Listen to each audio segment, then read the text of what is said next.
আপনাদেরকে বলেছিলাম 10x12 ইঞ্চি টবে 10 কেজি টমেটোর ফলন আমি দেখাবো। দেখেন এটা 10x12 ইঞ্চি টব, এখানে দেখেন 10 কেজি টমেটো আছে। ভালো করে খেয়াল করেন। এবং এই টমেটোর যে ডালগুলো দেখছেন এই বাতার সঙ্গে আমি বেঁধে দিয়েছিলাম, কিন্তু অতিরিক্ত ভারে এই ভার সহ্য করতে না পেরে টমেটোর ডালগুলা নিচে নুয়ে পড়েছে। এখান থেকে আমি টমেটোর ফলনটা দেখাচ্ছি। দেখেন কি হিউজ পরিমাণ টমেটো নিচে। দেখেন আমি পাতাগুলো আমি ছেড়ে দিচ্ছি। দেখেন একটা ডালে টমেটো, দেখেন কি পরিমাণ টমেটো এসছে। আমার তো মনে হচ্ছে এইটুকুতেই প্রায় 2.5 থেকে 3 কেজি টমেটো হবে, এইটুকুতেই ধরে রাখা যাচ্ছে না, এত ভারী। আর একটা বিষয় খেয়াল করেন যে এই যে ডালটা, এই ডালটা এখান থেকে এসে ভেঙে গেছে, মানে ভেঙে একবারে যায়নি, কিছু অংশ এই ডালের সঙ্গে লেগে আছে। মানে টমেটোর ভারে এটা হেলে যাওয়ার পরে এটা কিছু অংশ ভেঙে গেছে, কিন্তু কিছু অংশ এই ডালের সঙ্গে লাগানো আছে।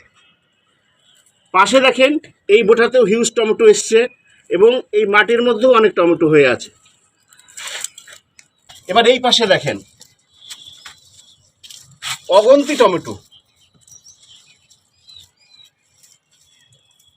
ভালো করে খেয়াল করে দেখেন, গাছের গোড়া কিন্তু একটাই। দেখেন একটাই গাছ, এই একটা গাছের গোড়া দিয়ে দেখেন কতগুলো ডাল বেরিয়েছে। এই একটা ডাল, এই একটা ডাল, এই একটা ডাল, এই একটা ডাল নিয়ে চতুর্দিকে বিস্তার লাভ করে এই 10 কেজি মতন টমেটো এই টবে আছে। আমি আপনাদেরকে একবারে গাছটা কেটে উঠিয়ে দেখানোর চেষ্টা করছি। দেখেন আমি পারি কিনা দেখি। এই পাতাগুলো আমি তুলে ফেললাম। এইবার এই গাছের গোড়াটা আমি কেটে ফেলছি। দেখেন ভালো করে খেয়াল করে দেখেন, এটা হলো এই গাছের গোড়া, আমি কেটে ফেললাম। এবার দেখি এইভাবে ধরবো।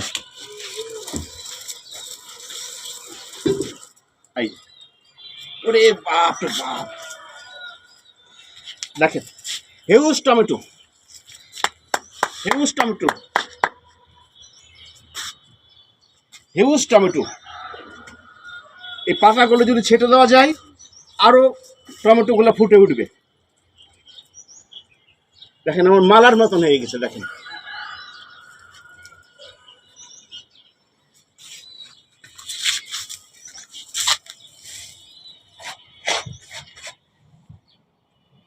এখন বন্ধুরা আপনারা প্রশ্নই করতে পারেন যে এই ছোট্ট একটি টবে 10x12 ইঞ্চি টবে আমি এরকম টমেটো আমি কীভাবে করলাম।